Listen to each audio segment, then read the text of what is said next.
Heto talaga yung ice cream sickles na pinapakyaw ng mga suki sa sobrang sarap. Patok na patok at binabalik-balikan. Kaya mga mi, kung hindi nyo pa nagagawa to ay try nyo na po. Napaka mabenta. Kaunti lang po yung mga sangkap natin dito. Kailangan po natin ng 1/2 cup ng cassava flour at tunawin po natin yan sa tubig. Ang magagamit naman po dito na tubig ay 5 litro. Kasama na po yung pinangtunaw sa cassava flour. Para mabilis tayong matapos ay bubuhusan ko lang ng kumukulong tubig ang tinunaw na cassava flour. Kita-kita nyo naman yan, kumukulo. Kitang-kita nyo naman dyan, binubuhusan pa lang ng kumukulong tubig ang cassava flour ay naluluto ka agad. Paalala ko lang po, hindi pwedeng mainit na tubig lang ang ibubuhos natin dito.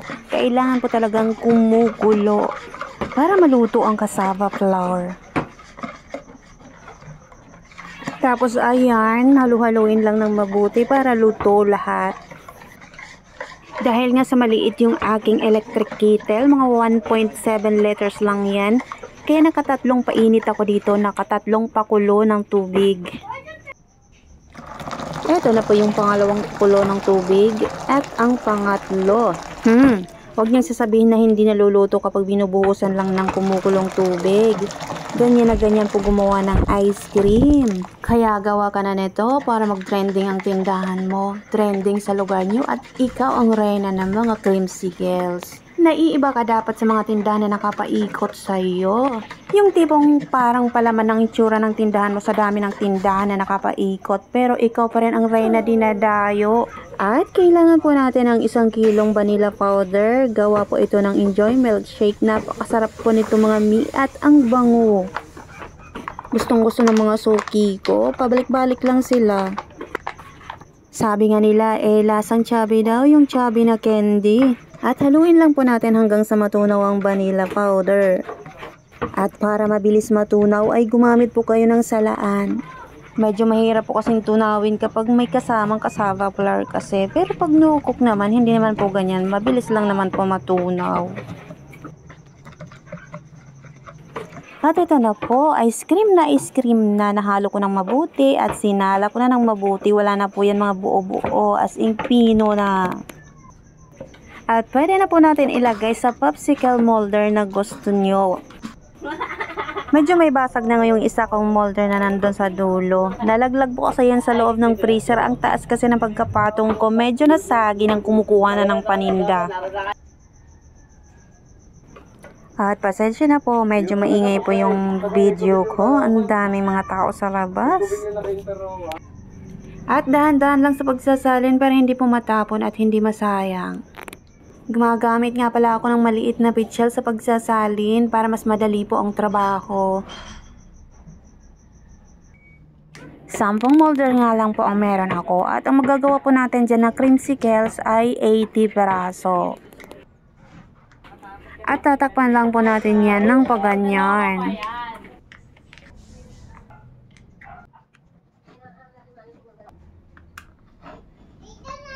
At isuksok na po natin yung mga popsicle stick. Laki nga pala ng natipid ko sa ganitong molder kasi ang binibili ko ay popsicle sticks lang. At ang popsicle sticks naman po ay mura ka lang din nabibili.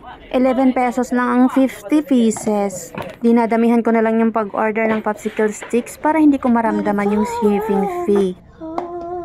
At tinakpan ko lang po yan ng paganyan para mapagpatong-patong ko po sa freezer.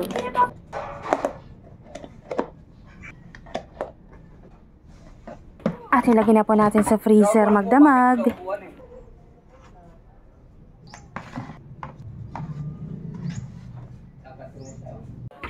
Ice cream din naman po ang sunod natin gagawin. Naglagay lang po ako ng caramel sa squeeze bottle. At ang plastic na gamit ko ay 1 in 1/4 size po. Patok na brand. Naglagay lang po ako ng kaunting caramel. Malasa at napakasarap na po niyan kahit kaunting caramel lang ang nilagay natin. 1/4 cup naman po ang gamit kong takalan at hindi ko po pinupuno yan. Makikita nyo naman po. Para hindi po tayo malugi kasi gumamit pa po tayo ng caramel.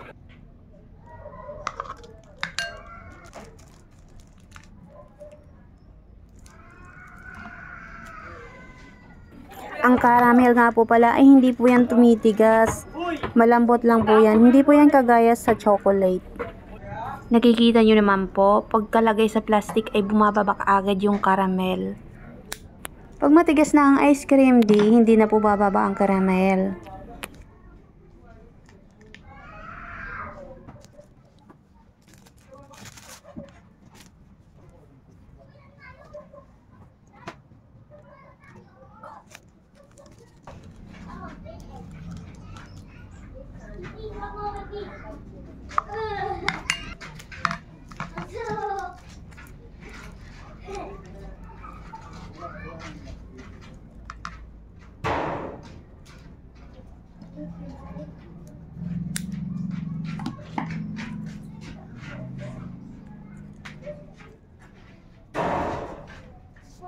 Ayan, ganyan po yung nangyayari sa caramel, bumababa. Pero wala pong problema, napakasarap po niyan. Mapailalim yung caramel.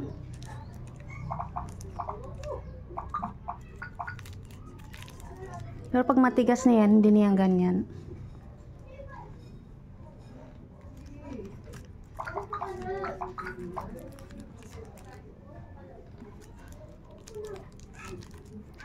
Lord, I came to you.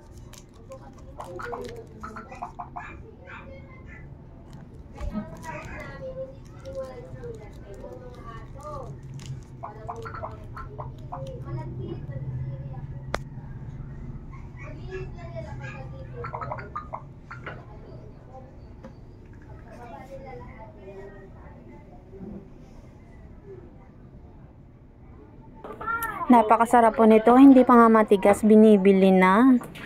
Sobrang lambot po nito at ice cream na ice cream talaga siya.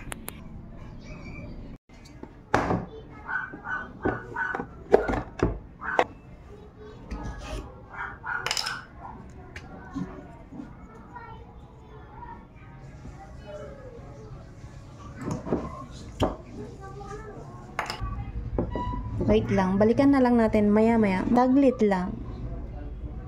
Ito na po, iniwan ko muna to mga ilang minuto para kumalas lang ng konti.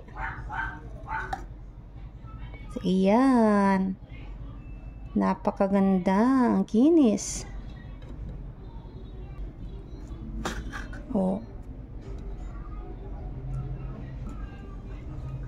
Oops.